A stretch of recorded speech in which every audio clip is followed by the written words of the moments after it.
Hello friends, how are you? Today, I want to share to you um, something that I had been meditating on in the past days. As you have known that nagkaroon kami ng lessons about sa the roots of character. And during that time, I also encountered the term thorny heart. So, di ba?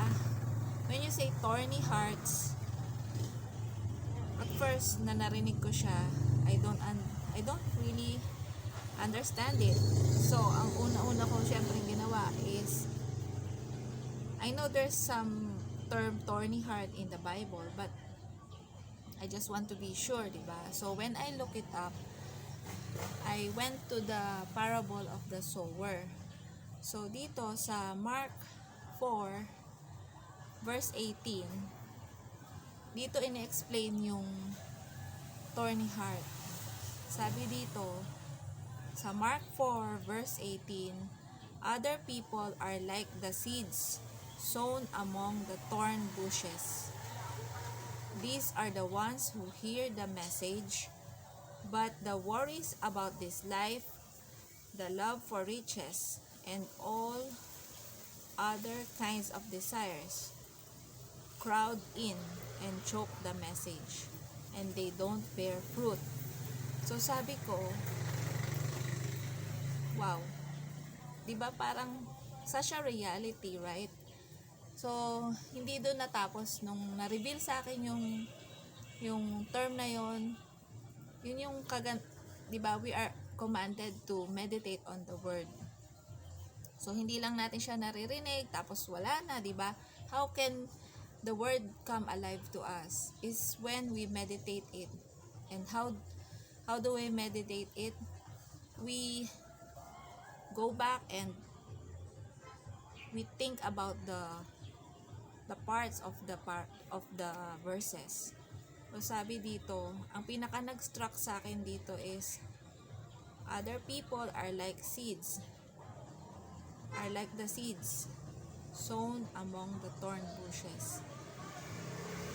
So sa naisip ko, they are already believers, di ba? These are already believers na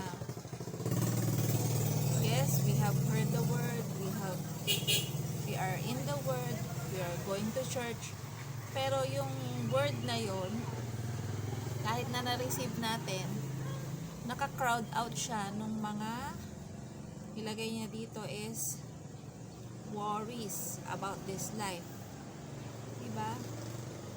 The love for riches and all other kinds of desires crowd in and choke the message. That's why they don't bear fruit. So when I think about, when I try to ask Holy Spirit, show me what this verse means. So when I apply it to real life, we will realize na there are times that we take for granted what we hear. Kasi nga, andito yun. Yung pinaka-specific na binigay daw, worries. Diba? When we are worrying. Tapos, the love for riches. Sa Matthew yata yun, deceitfulness of riches. Meron din dun sa Matthew nalagay niya is anxiety of daily life. So, and nilagay pa rito, tatlo siya worries of life, love for riches, and all other kinds of desires. Diba? Iba-ibang desires. So, sabi ko, Holy Spirit, thank you for opening my eyes about this. I don't deny that I can have that kind of heart sometimes, that my heart can be thorny. There's a lot of thorns, distractions that crowds out the word of God being alive and taking root in my heart so it can bear fruit.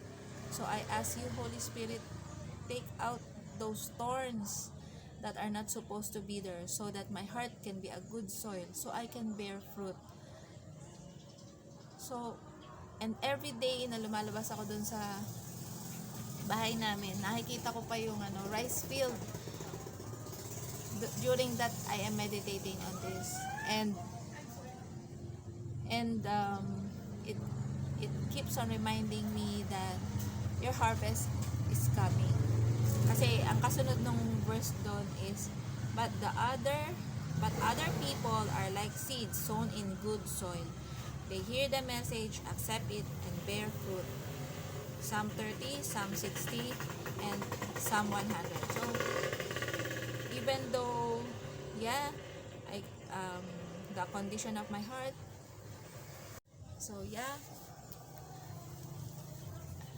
I am being convicted that to check my heart if it's thorny, but it doesn't end there. There's a